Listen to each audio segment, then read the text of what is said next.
sana terlebih dahulu. Berdiri dulu nak. 11 Agustus tahun 45, hari kemerdekaan kita. Nyanyikan tadi, apa makna yang tersirat di dalamnya? Ayo, tentang apa lagu ini? Tentang Merdeka. Ya. Jadi makna dari lagu ini adalah ekspresi syukur atas kemerdekaan Indonesia dan pengingat perjuangan para pahlawan. Untuk pertanyaan hari ini, bagaimana menurut kalian cara bangsa Indonesia mempertahankan kemerdekaan setelah proklamasi 1945? Apakah cukup dalam perang fisik atau ada cara lain? Ayo, siapa bisa jawab? Ya, Meka. Menurut saya, perang fisik tetap penting karena tanpa perjuangan rakyat dan tentara di medan perang, Belanda mungkin akan seenaknya mengambil alih lagi. Dan jadi perang fisik itu bukti kalau bangsa Indonesia benar-benar ingin merdeka. Dari pertanyaan ini ternyata jawaban dari teman-teman kalian ini benar semuanya. Ada dua perjuangan yang dilakukan oleh bangsa Indonesia pada saat itu, yaitu melalui perjuangan fisik. Ya, fisik salah satu bentuknya bisa strategi langsung, yang face to face perang. Kita ya ada seperti perang 5 hari. Nah, ini seperti aku bilang tadi, sudah tahu ya ini gambar apa ini? Perang gerilya. Oke, perang gerilya. Nah, siapa lagi yang bisa menginterpretasikan tentang foto ini? Oke, Ananda. Nanda? Strategi bergerilya dilakukan untuk menghindari perbuatan militer Belanda yang lebih besar, sambil tetap menunjukkan bahwa Indonesia masih ada tidak menyerah. Oke, gambaran kedua, siapa yang bisa menjelaskan? Ya, Meka.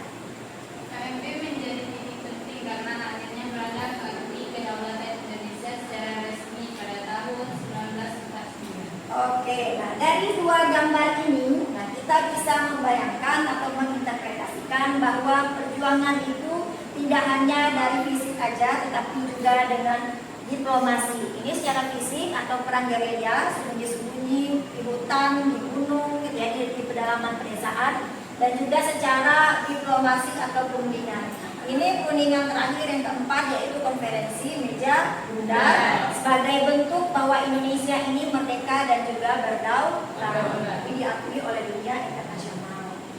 Oke, nah kita lihat nih, coba kita bayangkan kita sudah berjuang keras untuk memenangkan sebuah lomba nih. Ya, kalian sudah berjuang keras untuk memenangkan sebuah lomba. Kemudian setelah diumumkan sebagai juara, tiba-tiba ada peserta lain yang tidak terima dan ingin merebut kembali piala yang kalian dapatkan. Nah, menurut kalian apa yang harus dilakukan supaya piala itu tetap menjadi milik kalian? Siapa yang bisa jawab? Oke, Sarla dulu. Ya. Saya akan mempertahankan ini karena saya sudah berjuang keras. Oke, Ika? Mungkin bisa dijaga dengan dua cara, yaitu tetap siap menghadapi kalau ada yang memaksa, ibaratnya yang melawan. Tapi juga bisa dibicarakan dengan baik-baik supaya mereka mengakui hasil lomba. Iya. Nah, dari pertanyaan yang Ibu ajukan ini dan jawaban Anda semua, bahwa untuk menyelesaikan suatu masalah itu tidak harus gontok-gontokan, ya, tidak harus bermusuhan.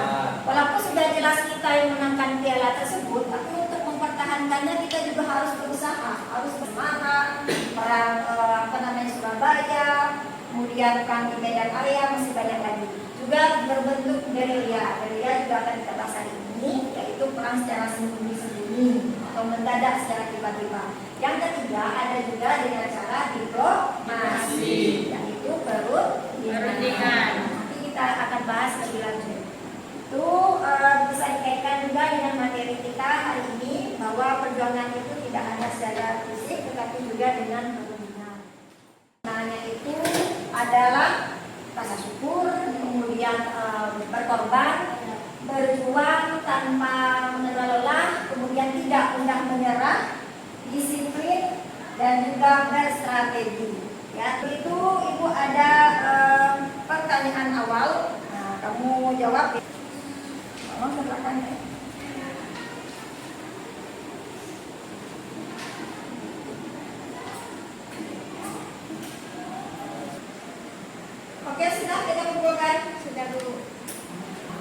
ada kuis interaktif singkat, tebak gambar. Nah, di gambar ini ada gambar apa nih gambarnya? Gambar kapal. Pertanyaannya, perundingan Renville berlangsung di atas kapal ini. Siapa yang tahu ini kapal apa? Oke, Mas Nur. Kapal USS Renville. Iya, USS Renville. Jadi perjanjian Renville terjadi di atas kapal ini. Gambar berikutnya, ini. Yang tahu nih gambar apa? Ya, salah. Konferensi meja bundar. Iya, jadi peristiwa ini menghasilkan pengakuan kedaulatan Indonesia pada tahun 1949, yaitu konferensi meja bundar. Mejanya bundar. Inilah puncak dari kita akhirnya mendapatkan pengakuan atas kemerdekaan Indonesia. Oke, judul kita hari ini adalah tentang perjuangan diplomasi dalam mempertahankan kemerdekaan. Nah, tujuan pembelajarannya adalah yang pertama, peserta didik mampu menganalisis secara kritis dinamika kehidupan bangsa Indonesia pada masa revolusi 1945 sampai 1950 dari berbagai perspektif. Jadi Anda semua ini diharapkan mampu mengetahui apa perbedaan diplomasi, gerilya, kemudian apa saja bagaimana cara kita mempertahankan kemerdekaan, jenis-jenis diplomasi itu seperti apa, kemudian dampaknya bagaimana terhadap Indonesia, ya. Kemudian yang kedua, peserta didik mampu merefleksikannya untuk kehidupan masa kini dan masa depan. Jadi materi kita yang kita pelajari hari ini, apakah ada manfaat untuk masa sekarang maupun masa depan? Nanti kita akan bahas, ya. Kemudian yang ketiga, peserta didik mampu melaporkannya dalam bentuk tulisan atau wayang. Nanti kita diskusi, kemudian Anda semua membentuk proyek berbeda-beda sesuai dengan gaya belajar kita masing-masing. Ya, oke. Nah, sedikit Ibu sampaikan bahwa di dalam diplomasi yang dilakukan Indonesia ini ada 4 perundingan yang dihasilkan, yaitu perundingan Linggarjati tahun 1946, perundingan Renville tahun 1948, dan perundingan Rumroyet tahun 1949, dan terakhir konferensi meja bundar 1949. Semuanya akan dikupas tuntas oleh Anda semua dalam bentuk diskusi kelompok nanti. Ya, ini sumbernya nanti Ibu share, ya, ada artikel dan buku sejarah, kemudian ada video dokumenter dari YouTube dan juga infografis.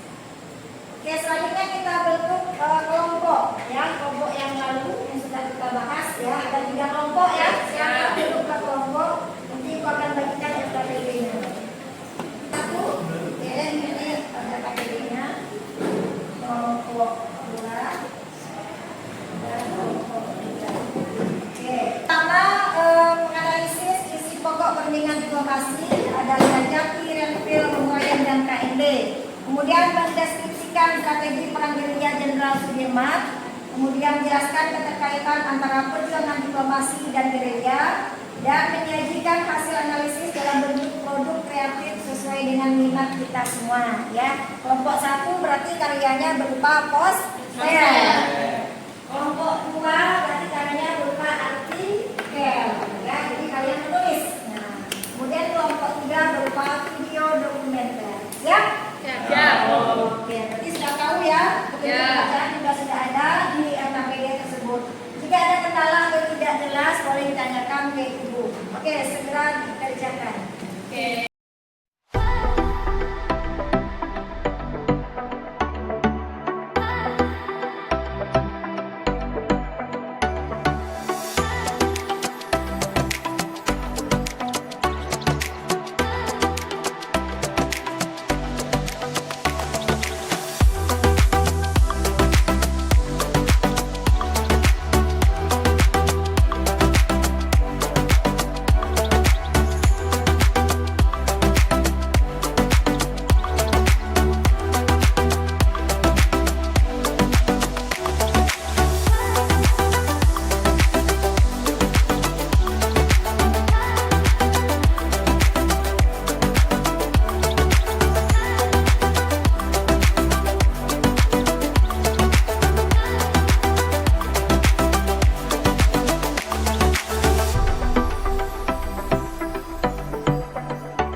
dan gerilya. Di sini ada satu contoh tokoh pahlawan dalam memperjuangkan diplomasi. Lalu, timeline perjuangan diplomasi dan gerilya, perjuangan fisik Indonesia. Contohnya seperti pertempuran 10 November 1945 di Surabaya. Sedangkan perjuangan diplomasi itu terdapat pada perjanjian Linggarjati, perjanjian Renville, perjanjian Rokoyen, dan KMP. Perbandingan perjuangan yang pertama dibagi menjadi dua, yaitu yang pertama fisik, seperti perang secara langsung melawan penjajah dengan kekuatan militer, mengorbankan kehidupan dan dipimpin langsung oleh pemimpin. Sedangkan diplomasi yaitu negosiasi melawan penjajah melalui jalur diplomasi, menghindari korban jiwa dan dipimpin oleh perwakilan. Selanjutnya, aspek-aspek perjuangan diplomasi dan gerilya. Yang pertama yaitu perundingan Linggarjati. Tokoh perundingan Linggarjati yaitu Sultan Syahrir, Mohatta, dan Amir Syarifuddin. Tokoh Belanda dari perundingan Linggarjati yaitu Profesor Stemmerhorn dan Van Frankfurt.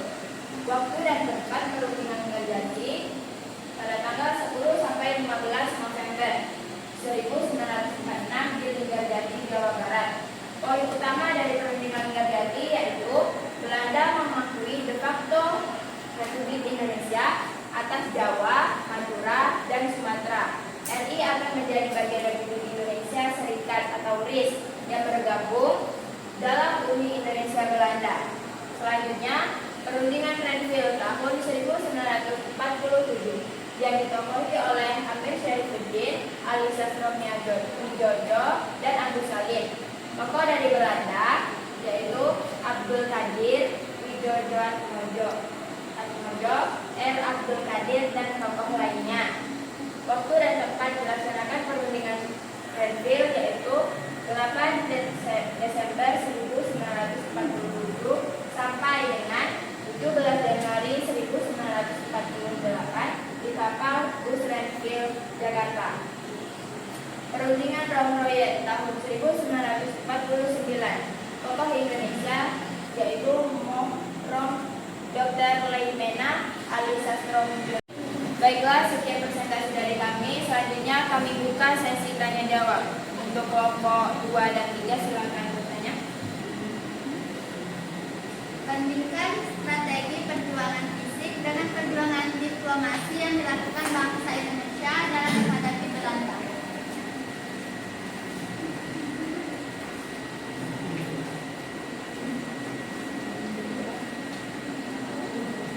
Selanjutnya, kelompok 3 silakan. Bukan isi pokok dan hasil dari 4 perundingan.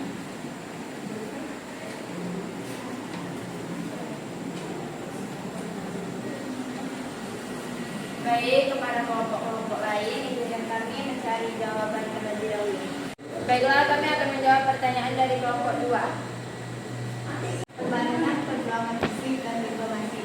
Perjuangan fisik adalah perangan perlawanan penjajah dengan kekuatan militer, mengorbankan kehidupan dan dipimpin langsung oleh pemimpin. Dan perjuangan diplomasi, negosiasi melawan penjajah lewat jalur diplomasi, menghindari korban, dan dipimpin oleh perwakilan. Apakah jawaban bisa diterima? Bisa. Terima kasih. Assalamualaikum warahmatullahi wabarakatuh. Waalaikumsalam warahmatullahi wabarakatuh. Kami dari kelompok 2 ingin mempresentasikan hasil diskusi kami dalam bentuk artikel tulisan yang berjudul Hubungan Diplomasi dan Gerilya dalam Perjuangan Mempertahankan Kemerdekaan Indonesia, yang akan dibacakan oleh rekan saya. Hubungan diplomasi dan gerilya dalam perjuangan mempertahankan kemerdekaan Indonesia. 1. Latar belakang. Setelah proklamasi 17 Agustus 1945, bangsa Indonesia menghadapi tantangan besar dalam mempertahankan kemerdekaan. 2. Isi pokok. Diplomasi dilaksanakan melalui serangkaian perundingan seperti perjanjian Linggarjati, pada 1946 dan perundingan Renville 1948, perundingan Rom Royal 1949 hingga konferensi Meja Bundar 1949. Gerilya dijalankan oleh Tentara Nasional Indonesia dan rakyat melalui strategi hit and run atau serang cepat lalu menghilang. Hubungan keduanya, perjuangan diplomasi memperoleh legitimasi karena adanya perlawanan bersenjata yang menunjukkan bahwa rakyat tidak menyerah. 3. Dampak diplomasi membawa Indonesia memperoleh pengakuan internasional secara bertahap hingga akhirnya kedaulatan diakui penuh pada 27 Desember 1949 melalui KND. Gerilya menunjukkan bahwa Indonesia tidak pasrah terhadap tekanan militer Belanda, sekaligus meningkatkan moral rakyat dan posisi tawar dalam perundingan. Sinergi diplomasi dan gerilya, kombinasi keduanya membuat perjuangan Indonesia lebih kuat. 4. Sintesis hubungan diplomasi dan gerilya bagaikan dua sisi mata uang dalam perjuangan mempertahankan kemerdekaan Indonesia. Kesimpulan, perjuangan mempertahankan kemerdekaan Indonesia pada periode 1945 sampai 1949 tidak hanya berlangsung di medan tempur melalui perang gerilya, tetapi juga di meja perundingan melalui diplomasi. Kedua jalur ini saling melengkapi. Gerilya menunjukkan keteguhan dan keberanian bangsa untuk tidak menyerah, sementara diplomasi membuka ruang negosiasi dan pengakuan di forum internasional. Baik, kami akan membuka sesi tanya jawab untuk kelompok 1 dan 2. Mengapa Indonesia menerapkan diplomasi jalur multilateral melalui Perserikatan Bangsa-Bangsa atau PBB untuk mendapatkan pengakuan internasional?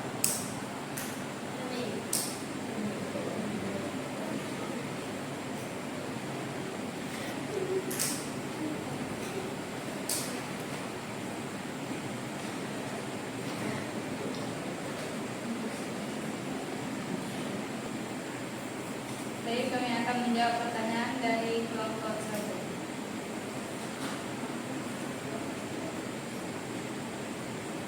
Alasan Indonesia menerapkan diplomasi multilateral di PBB agar posisi Indonesia berada menjadi isu internasional dengan standar urusan multilateral, pemanfaatan hubungan negara lain untuk menekan Belanda.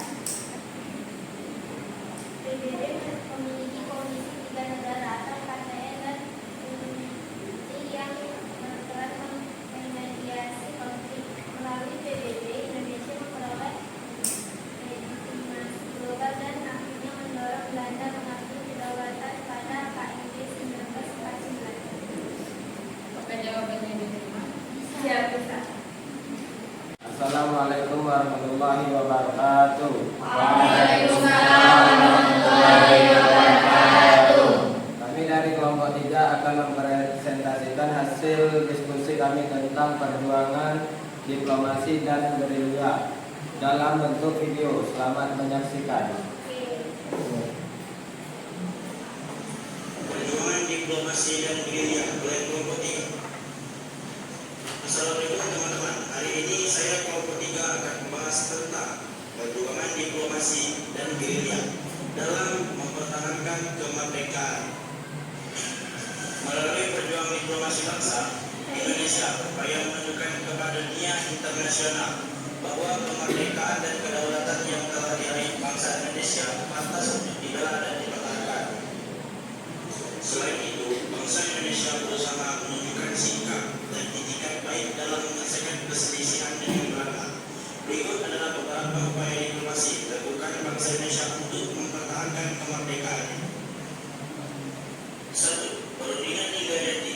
Perundingan Liga Jati adalah perundingan antara Indonesia dan Belanda yang dilaksanakan pada tanggal 10 November 1946 di Liga Jati, Cirebon, Jawa Barat.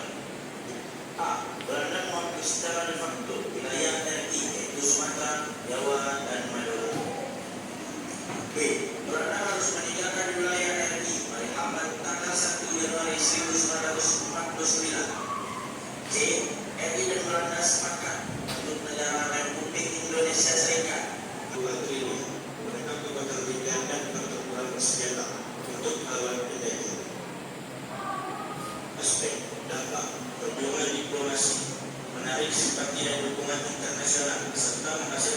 pengakuan secara hukum. Contoh, perjanjian nikah jadi dan konferensi meja buta. Perjuangan William menciptakan posisi tawar yang kuat di meja Maret 1916. Aspek korban perjuangan diplomasi. Kami akan membuka sesi tanya jawab untuk kelompok 1 dan 2. Dipersilakan. Bagaimana persamaan dan perbedaan hasil perjuangan diplomasi dan gerilya? Terima kasih. Lomba. Dari jawabannya. Sama bertujuan mempertahankan kemerdekaan dan menjaga kedaulatan RI, saling melengkapi. Perbedaan diplomasi melalui perundingan menghasilkan pengakuan politik dan hukum. Gerilya melalui perlawanan fisik menghasilkan tekanan militer dan psikologis terhadap Belanda. Apakah jawabannya diterima? Ya, terima kasih. Oke, berikan aplaus untuk kelompok 1. Oke, terima kasih kepada ketiga kelompok yang sudah mempresentasikan hasil diskusinya. Ada juga berupa poster, ya. Ada juga tadi dari artikel, menulis artikel dan juga tentang video pembelajaran. Semuanya bagus, jadi apresiasi untuk kita. Seru nggak pelajaran kita hari ini? Seru! Oke, kalau gitu ibu tanya nih, merefleksikan diri nih. Nah, siapa yang bisa memberikan refleksinya atau reflektif? Oke, Siva, silakan. Dari pembelajaran tentang gerilya dan konferensi meja buta atau KMB, saya menyadari bahwa kemerdekaan Indonesia tidak diperoleh dengan mudah. Para pejuang rela berkorban jiwa raga di medan perang, sementara para diplomat berjuang dengan pikiran, kata-kata, dan strategi untuk meyakinkan dunia bahwa Indonesia layak merdeka. Oke, ada lagi mau menambahkan? Ya, boleh? Yang dapat saya pelajari dari perjuangan tersebut adalah semangat pantang menyerah, persatuan dan keterbukaan dalam menghadapi tantangan. Meskipun Indonesia saat itu serba terbatas, ada para pejuang tidak putus asa. Nilai ini menurut saya masih sangat relevan dengan kondisi saat ini. Oke, terima kasih untuk Anda semua yang sudah memberikan refleksinya. Berarti kan pelajaran kita hari ini membawa dampak untuk masa depan, bahwa memang perjuangan perlu diperjuangkan dan juga perlu dipertahankan kemerdekaan kita ini. Sudah bagus, sudah pintar, sudah keilmian, kemudian digitalisasi juga ada dalam bentuk video pembelajaran, kemudian membuat proyeknya dari poster yang tadi juga sudah bagus sekali, ya, mudah dipahami juga, artikelnya juga seperti itu, ya, ringkas, tepat, padat. Nah, jadi selanjutnya siapa yang bisa memberikan umpan balik ini dari Anda? Oke, Tera dulu. Saya ingin berusaha lebih aktif supaya saya bisa berdiskusi dengan baik. Bella? Saya jadi lebih menghargai kemerdekaan karena tahu betapa susahnya para pejuang itu.